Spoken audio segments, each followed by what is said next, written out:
Kiek knygų reikia perskaityti, kad galėtum sakyti, jog išmanai sritį, apie kurią skaitai? Ir ar tikrai gali sakyti, kad tai išmanai, jeigu dar nepradėjai to praktikuoti? Situacija įkvėpusi šitą video nutiko per mano vedamus videografijos kursus pradedantiesiems. O buvo tai.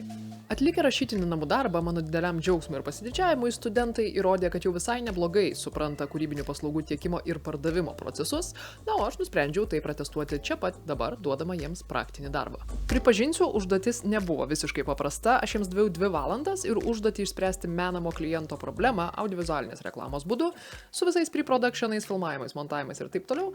Ir mes buvom studijoje su visais rekvizitais, visą reikiamą įrangą, taip toliau kūrybiškai aš jų nevaržžiau, bet 2 valandos net ir profesionalai yra labai trumpas laiko tarpas, todėl pradedantiesiems tai buvo tikras iššūkis. Nepaisant visko, didžiausia tos dienos pamoka tapo tai, kaip nelengva gali būti jau savotiškai įtvirtintas teorinės žinias iš tikrųjų įgalinti praktikoje.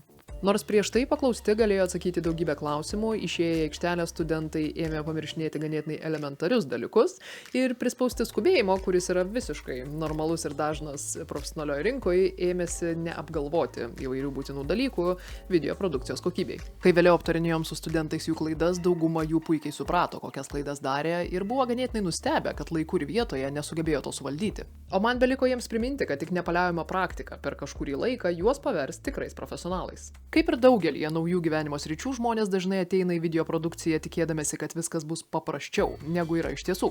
Ir tai visiškai nereiškia, kad video produkcija yra kažkaip ypatingai sudėtinga. Tai lygiai tiek pat sudėtinga, kaip bet kuri kita sritis, kuriai reikia specifinių žinių ir specifinių įgūdžių. Tiesiog, kol nepradedi gilintis į tą naują sritį, dažnai mūsų atrodo, kad ją suprasti bus visai nesunku. Turiu jūs nudžiuginti, kad šitoje srityje mokslas niekada nesibaigia, net jeigu dirbate čia N metų ir laikote save visišku profesionalu. Tad neužsisėdėkime ir bent kartą į, mėnesį meskime savo iššūkį projekte, kuriame reikėtų tokio sprendimo, kokio iki šiol dar nečiupinėjome.